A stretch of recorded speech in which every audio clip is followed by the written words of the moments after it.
Hare Krishna, Gaur Sharan Prabhu.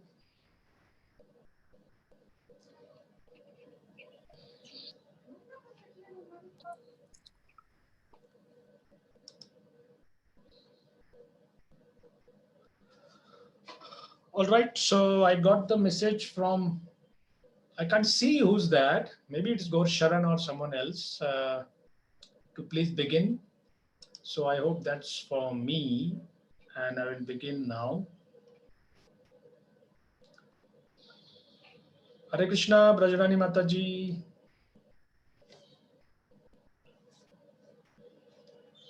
All glories to the Harinam Sankirtan and book distribution. It's very enlivening. Very, very, very enlivening. It's it's enlivening to do, and I hope it's enlivening to pray about and to support. So yeah. All right. So without much ado, I will begin. I have a lot of verses and no purport. So today we are reading from 8th canto, 21st chapter, Bali Maharaj arrested by the Lord, and we are going through text 821 6 to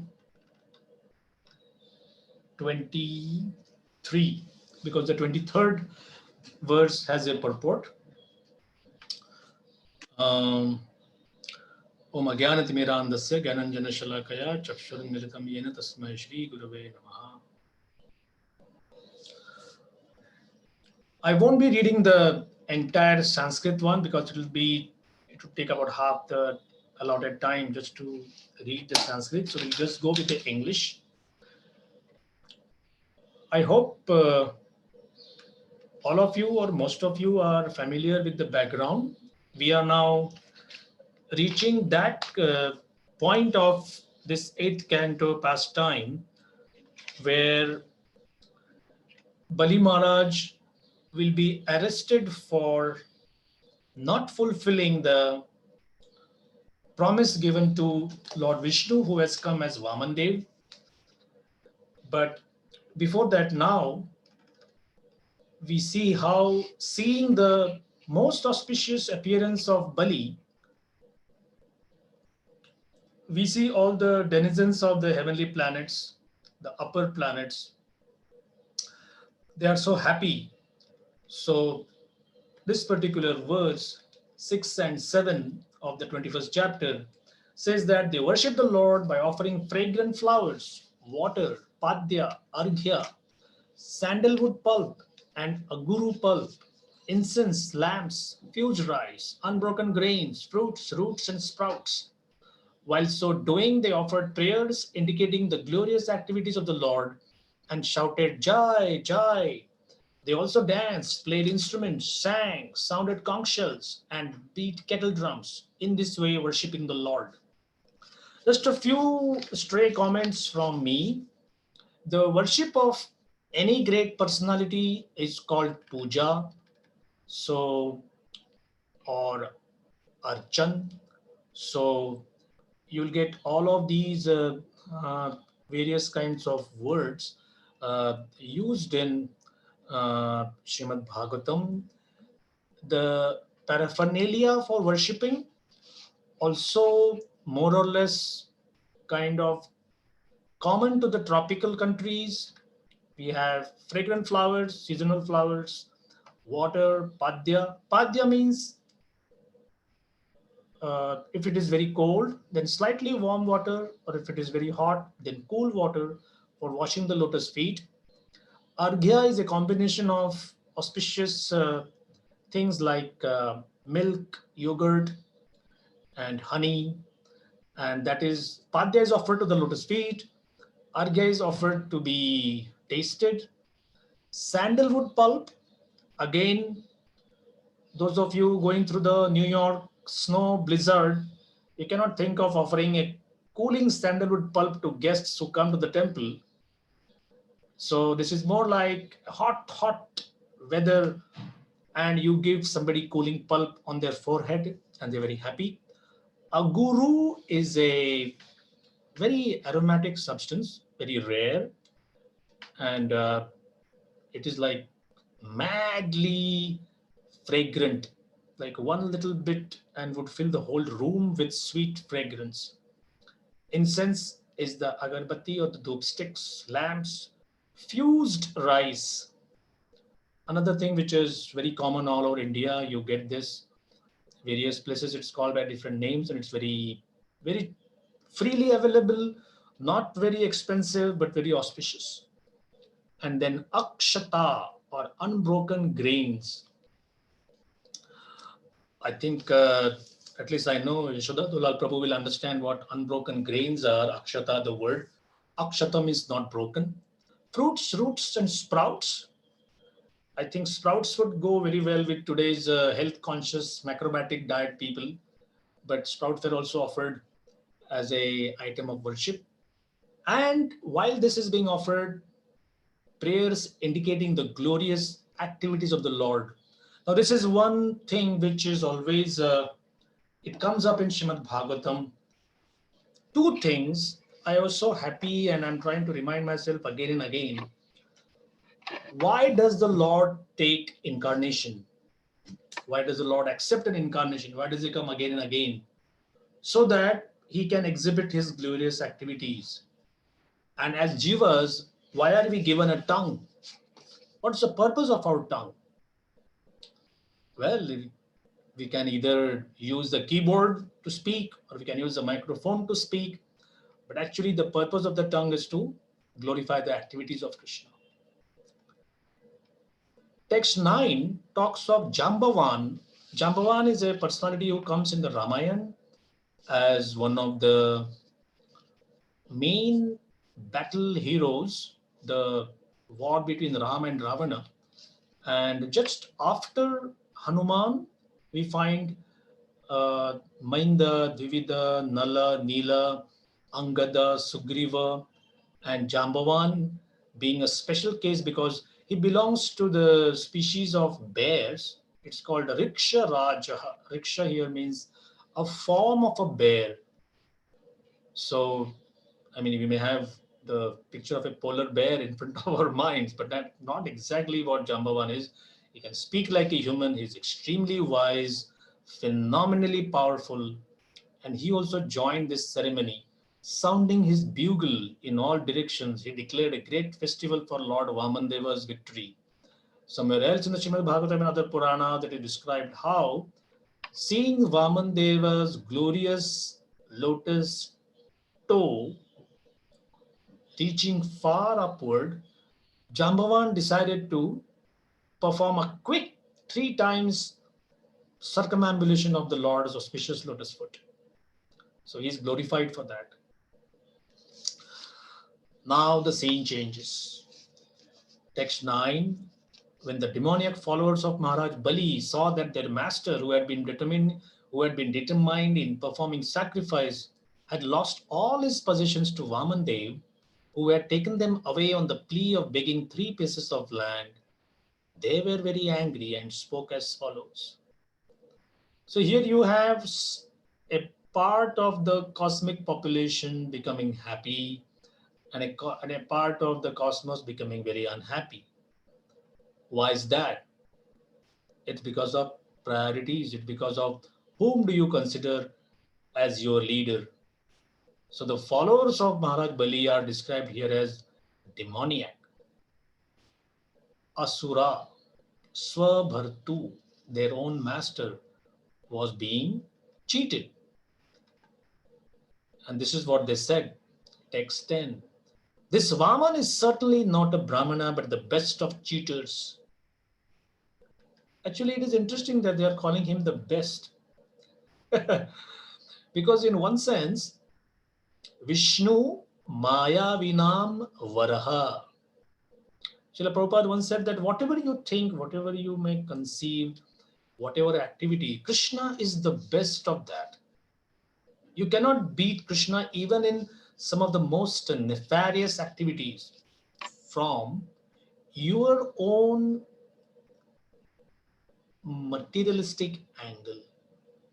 So cheating, lying, stealing, these are not considered ethical activities. But Krishna does that. Acting like a coward, fleeing from the battlefield and running away, showing your back to your enemy is considered a very low kind of behavior. And there is a special temple in Gujarat. It is an area called Dakor. And what is the glory of, like we have Radha Murlidhar, and their glory is they are benedicting Manhattan. This temple is describing Krishna as the greatest of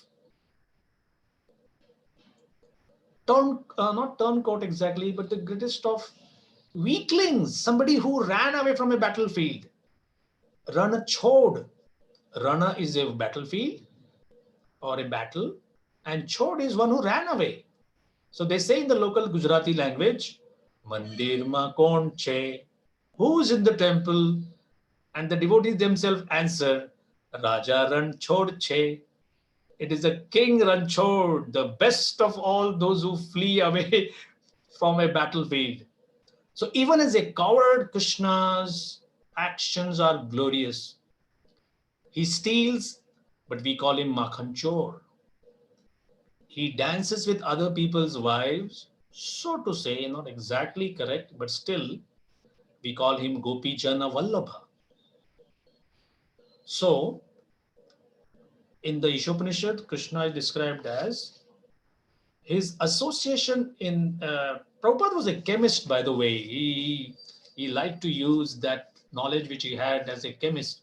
So, if you read the Ishopanishad, you'll find Prabhupada describing Krishna in that particular purport as the Supreme Personality's association is prophylactic and antiseptic. Now, apart from chemists or those who are in chemical technology, we don't use this kind of language in our daily parlance. So, what does antiseptic mean? It means if you have infection, it kind of clears it up. It resists infection. And prophylactic is it prevents infection coming in the first place. So, if you have some infection, Krishna Katha, Krishna Nam, Harinam Sankirtan cleans you up.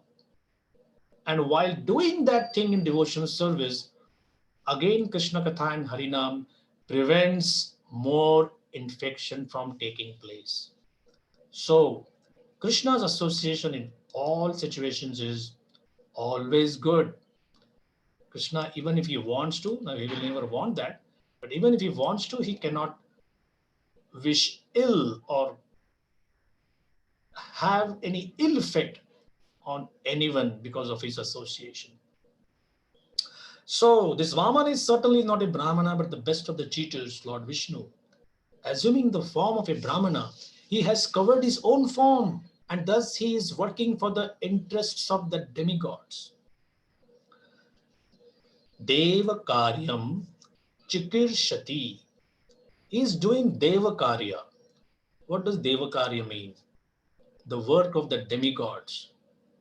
Now, is it wrong that somebody should be working for the demigods or somebody should be pro demigods? Are we supposed to be some kind of demigods in action here? Yes and no. If you cooperate with the universe, you are a demigod. Congratulations. All of you listening here, you are qualified demigods. But before you rest on your laurels or before you start talking in terms of where is my siddhi or something, we are like mini demigodly type because we are the office bearers. We are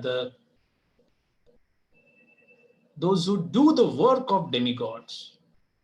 At least a devotee, by following the rules and regulations, by having a godly life, he or she does not make the world a more messier place. And that's what we should strive to do. For example, this is Europe. Prabhupada is walking, taking his morning walk. and he sees a faucet dripping in somebody's big estate. There's a big house, and there's a small yard or farmyard or something, and there is a garden hose, there is a faucet which is dripping. And Prabhupada just goes in and shuts off the water. And they say, Prabhupada, you can't do that. These are all private properties and people could arrest you for infringing. And Prabhupada said, well, that there was water being wasted. It is Krishna's energy. So this is how a pure devotee sees. It doesn't see things in terms of, surely not me, I, me and mine, but seeing the entire environment around me as an energy of Krishna. So to simply put, in this Kali Yuga, you agree that chanting the holy name is the best occupational duty for everyone.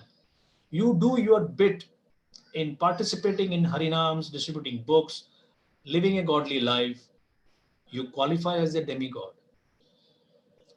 If not, as sometimes Radhanath Maharaj always likes to say, hey man, if you're not a part of the solution, automatically you become part of the problem. And we don't have a buffer area in between. We just have these two choices. Either we side with, I know it sounds a bit fanatic, like sometimes people in the mafia, they say, either you are with us or against us. Not like that per se, but by your choices, by your food choices, by your clothing choices, by your lifestyle choices, you are making a statement that whether I want people to be, whether I want this ecology to be preserved, whether I want people to be happy. Now, sometimes the world situation seems so bad that we feel, how worse can it get? How worse can it get? And what will me following a little bit of Krishna consciousness will help? You don't worry about taking care of the universal darkness. But just like when you go to these yatras, we go to these yatras in Bengal, and many times it is late.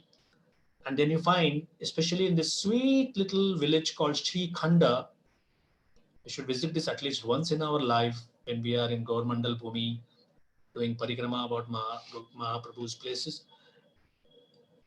Simple little, from American point of view, a poverty-stricken village, people living very poor but happy, contented lives.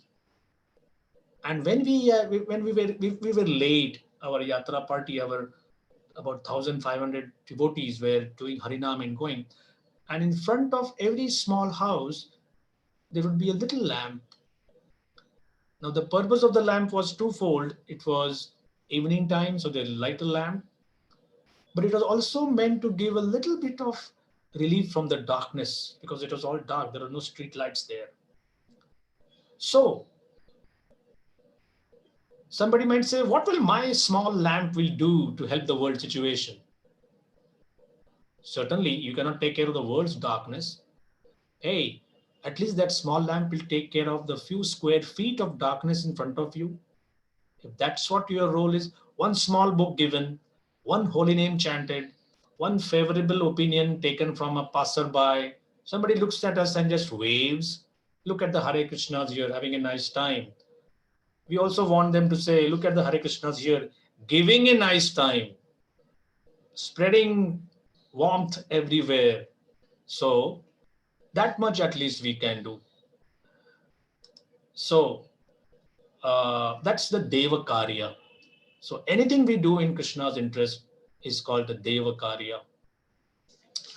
We move further.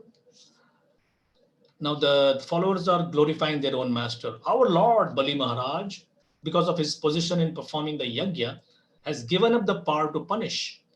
Taking advantage of this, our eternal enemy Vishnu, dressed in the form of a brahmachari beggar, has taken away all his possessions. Now there is not much of a purport here, but every word is like saturated with so much of meaning. Bali Maharaj, following Vedic culture, is now trying to perform a yajna or a fire sacrifice.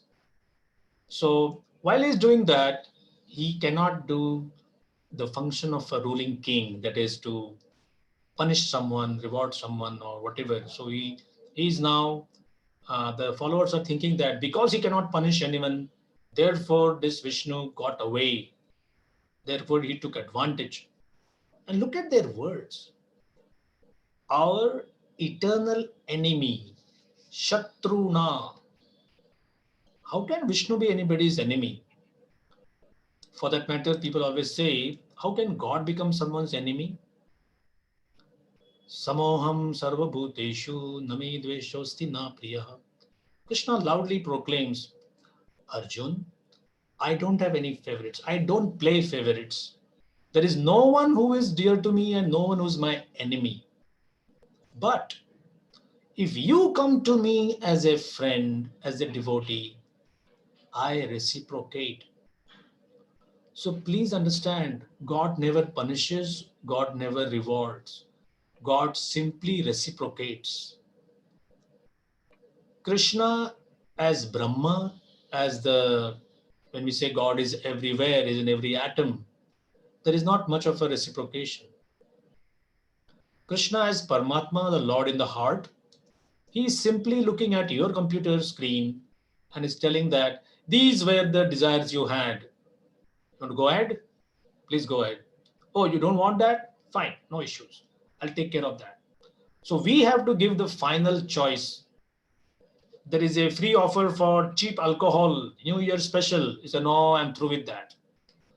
Okay, there is some McDonald's offer, cheap cow flesh. No, I don't want that. Now you may say, why is Krishna telling me that? Because these desires were expressed in the past.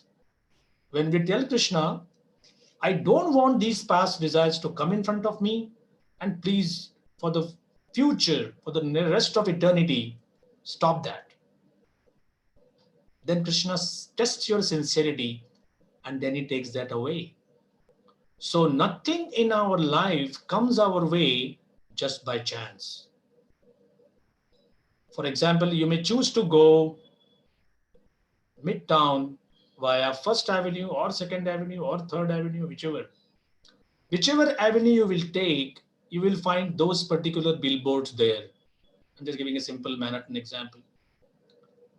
Now, if you avoid one particular avenue, you may avoid all the traps, temptations, or whatever offers of that particular avenue. But you take another one, you will be forced to be exposed to those. So in this way, material life, it is so variegated, but we are only exposed to those things which we had a desire to enjoy either in this existence or in a previous experience.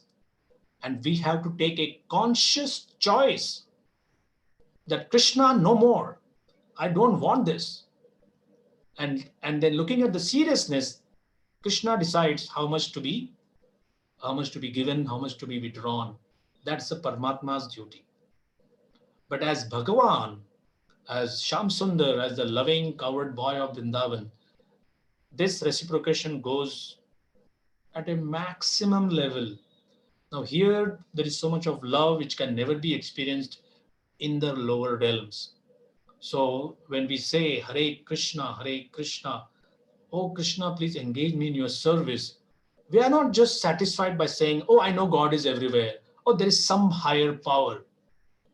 That's peanuts. Or there is God in everyone's heart. That's also not much. But we are relishing Krishna, the supreme lover of Radharani, Murlidhar, the one carrying the flute, and trying to enthrall the entire universe, the cosmos, by his sweet flute playing. And he has attracted the best of the gopis, Radharani, by his flute playing. One day, one devotee asked Prabhupada about Radharani's dancing and said that, does she ever stop singing and dancing? And Prabhupada said, if she stops, everything is over. She will never stop. So that is the understanding of Brahman, Paramatma, and Bhagavan. Our Lord Bali Maharaj is always fixed in truthfulness, and this is especially so at present. Since he has been initiated into performing a sacrifice, he is always kind and merciful towards the Brahmanas, and he cannot at any time speak lies. Therefore, it is our duty to kill this Vaman Dev, Lord Vishnu. It's our religious principle and the way to serve our master. After making this decision, the demoniac followers of Maharaj Bali took up their various weapons with a view to killing Vaman Dev. Now, this is certainly something which Bali didn't want. So, translation of text 14. O king, the demons, aggravated by their usual anger, took their lances and tridents in hand, and against the will of Bali Maharaj, they pushed forward to kill Lord Vamandev. O king, when the associates of Lord Vishnu saw the soldiers of the demons coming forward in violence, they smiled. Taking up their weapons, they forbade the demons to continue their attempt. Now, in text 16 and 17, we get the names of Vishnu's associates. Nanda Sunanda Jaya Vijaya Prabala Bala Kumuda Kumudaksha Vishwaksena Patatrirat, that is Garuda. Jayanta, Shrutadeva, Pushpadanta, and Satvata were all associates of Lord Vishnu. They were as powerful as 10,000 elephants, and now they began killing the soldiers of the demons. Now Bali Maharaj saw that. When Bali Maharaj saw that his own soldiers were being killed by the associates of Lord Vishnu, he remembered the curse of Shukracharya and forbade his soldiers to continue fighting. In text 19, Bali Maharaj is telling his own soldiers, O Viprachitti, O Rahu, O Nemi, please hear my words. Don't fight. Stop immediately, for the present time is not in our favor. O Daityas, by human efforts, no one can supersede the Supreme Personality of Godhead, who can bring happiness and distress to all living entities. The supreme time factor, which represents the Supreme Person, was previously in our favor and not in favor of the demigods. But now that same time factor is against us. Text 22, Bali Maharaj, just see Bali Maharaj's intelligence. No one can surpass the time representation of the Supreme Personality of Godhead by material power, by the council of ministers, by intelligence, by diplomacy, by fortresses, by mystic mantras, by drugs, by herbs, or by any other means. Text 23. Previously being empowered by providence, you defeated a great number of such followers of Lord Vishnu. But today those same followers have defeated us, are roaring in jubilation like lions. Finally, we reach the purport. Bhagavad Gita mentions 5 causes of defeat or victory. Of these 5, Daiva or providence is the most powerful. Nacha Daivat Param Balam. Bali Maharaj knew the secret of how he had formerly been victorious because providence was in his favor. Now, since that same providence was not in his favor, there was no possibility of his victory. Thus, he very intelligently forbade his associates to fight. So, I'll just visit one verse again, that what are the things which a normal human being will do to deal with life's situation. Bali Maharaj, a very intelligent personality, one of the Mahajans, is saying that you cannot surpass time by material power, balena, by the council of ministers, by getting expert advice, by your own intelligence, buddhya, by durgai, by fortresses. Here, fortress means a physical mansion, physical building, where you feel, oh, I'm safe from enemies, the actions of my enemies. And then this is something very usual in Vedic culture. Mantra aushada adibhi, by mystic chanting, by influence of drugs. Of course, drugs don't mean the one which we know today.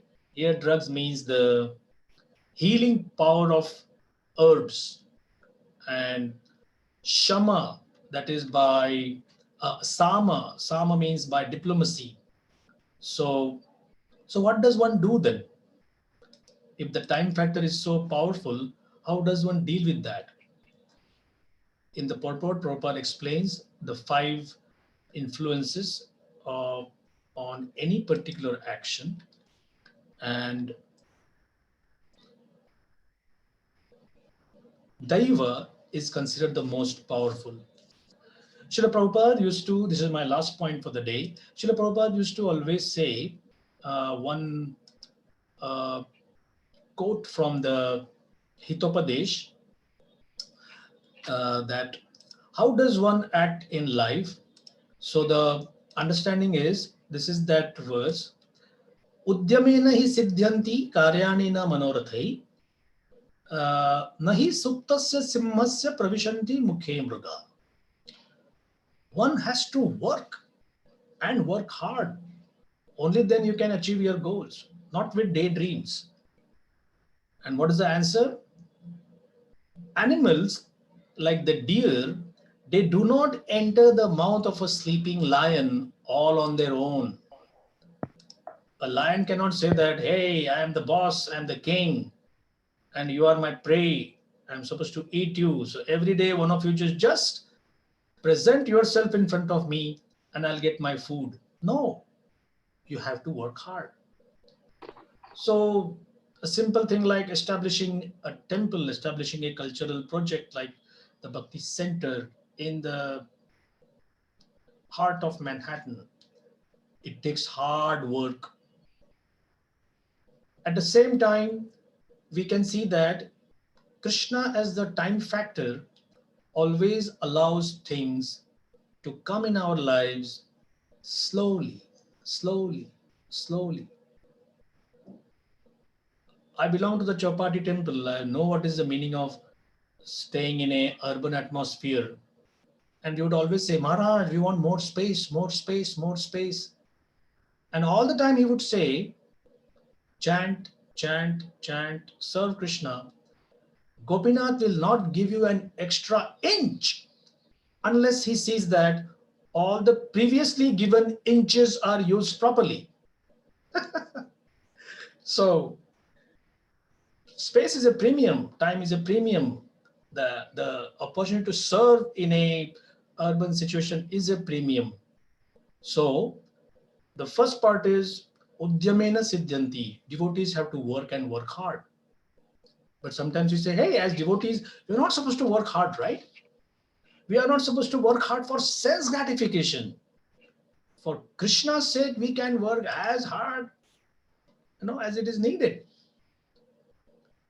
And the understanding given is, oh, even if you are a lion, you cannot expect a deer to just present itself and say, okay, Prabhu, will you come to our small little place and chant? Or would you like to give us some books? Or somebody says, hey, I would like to serve utterly, surrender utterly, please help me. No way, this is Kali Yuga, it won't happen. Krishna wants us to give us the impression that it is our Harinam, it is our effort which has made people change their consciousness, and it is good. So internally we know we cannot do anything, but externally we work, as they say, we work as if everything depends on us, and internally we maintain the consciousness that everything depends on Krishna. So I'd like to stop here. Thank you very much. Hare Krishna, Grantaraj Srimad Bhagavat Mahapuran ki jai. We have about 5 to 7 minutes for any feedback, questions or corrections.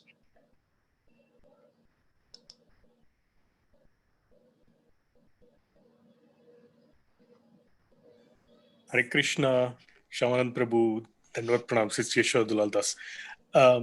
Thank you. Such a nourishing and inspiring class. Dear Shyamananda Prabhu, I just want to acknowledge and thank Krishna for your recovery. I also want to say that I really miss your association and present. Oh, thank you so much. It was so nice to hear from you. I had a question. Growing up, yes, Prabhu. So I grew up in Gujarat and in a predominantly Hindu setting, but I had a friend who was a Christian, who was an evangelical Christian. He would love to preach. And he would say, all you Hindus, you worship this God who ran away from the battle. What kind of God is that? Come to Christ, he worships he's the real God and whatever. So how do we understand Krishna's run-short pastime? Because to us, it's a charming, he's the best at everything, right? So he's the best of cheaters, and as you explained, he's the best at even running away. But how do we explain that or even process it ourselves? Yeah, so this is the point of going steadily step by step. So therefore, Jiva Goswami explains that unless you understand the greatness of Krishna, unless you understand how Krishna is having inconceivable potency, powers, please do not deal with his intimate dealings between his devotees and himself and some of his pastimes like running away, because you will most probably come to an opposite conclusion. For example, if you find a huge celebrity going door to door asking for donations, obviously it means it is for a cause. If you find the king of Puri sweeping the road, it is not because that's his part-time job, it is because he's doing it in front of Lord Jagannath. We have Hollywood superstars doing something for, like in Britain, they have this, I think it's America or Britain, the Red Nose Day, some comic relief for helping children or for helping get pure water in Africa or eradicating some disease. So now when these people perform or when they come out in the streets or they take a humble position, it is not because that is their occupation. They are doing it for a special cause. If you find a billionaire doing gardening, that's because his physiotherapist has told him to take some physical exercise, not because he cannot afford a gardener. So, Krishna, when he does things which are royal, when he gives knowledge, the Bhagavad Gita, there is no parallel. There is no parallel to the knowledge given by Krishna. So, Krishna's knowledge is oceanic. Krishna's beauty is oceanic. Krishna's potency is oceanic. Krishna killed Jarasanda's soldiers 17 times. So why does he need to run away? So based on the knowledge of greatness, at least in the beginning, we can understand the knowledge of sweetness much better. That's in a nutshell how to understand these pastimes. Thank you, Prabhu. Haribol. Hare Krishna, Prabhu. Hare Krishna. So nice to see you. I remember seeing you back in 2019, and you introduced me back to Adi. Adi? Hare Krishna. I just wanted to say that I really enjoyed your class a lot. I was born and raised a Christian, and when you said association is very important. Devotees.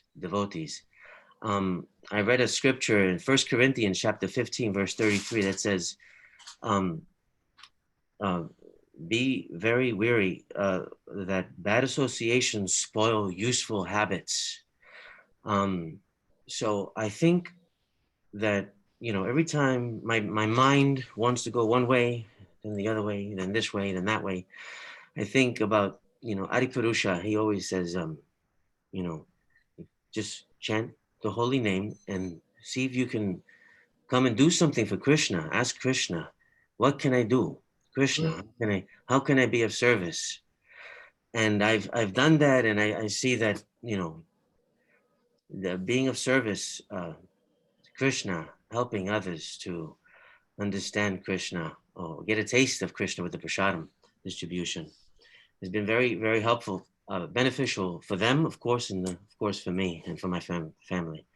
Anyway, I don't want to take too much of your time. I just wanted to Thank you for your kind words. Thank you. Thank you.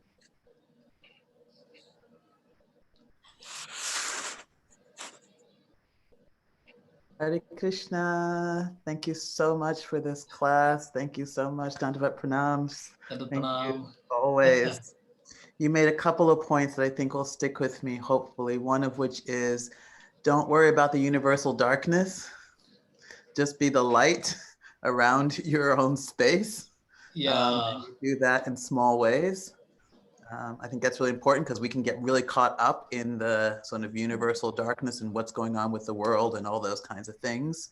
And if we can just just be that light, that goes back to that connection with Christianity too. Just be that light that just illuminates the space around us. Do that, then we light up the world. So the other one that I think I'm going to walk away with is this concept, and I know I've heard it over and over again, but somehow it resonated differently, which is that when we have these desires that we have are in this life or from past lives, and that when we think we no longer want them, that Krishna tests our resolve. And so, it's really about, so I often pray for sincerity, because I think I have this desire. I think I have the desire to not have the desire, and yet I'm not so sure how sincere that is, like in my deep heart. So that's my prayer. There's a small note to that in Teachings of Lord Chaitanya. That book Prabhupada explains 2 ways when you chant the holy name. Either it acts like fire, and on a pan, like a huge pan, and you have all your desire seeds there, and when they are roasted, they look like seeds, but if you put them in the soil, there will be no germination. So the holy name takes away that nasty power to germinate. Or another example is of a flood. So when a massive flood of water comes and the seeds get submerged and they don't get exposure to sunlight, again they cannot sprout. So take whichever suits you, but the holy name is the one which can take care of all our karmic seeds, which are ours, not to blame the universe or Krishna for giving them. We asked for it, the universe gave it. Now we don't want it. So they say, use the holy name to take away their potency of germination, and then all your desires are spiritual. So there is no worry now. Chant Hare Krishna and be happy. Hare Krishna. Thank you. So darshan is on. I think we should stop now. Thank you all. My respectful obeisance at the lotus feet of all the servitors of Radha Muralidhar. Hare Krishna, Srila Prabhupada ki jai. Thank you so much. Hare Krishna. Thank you, Shyamananda.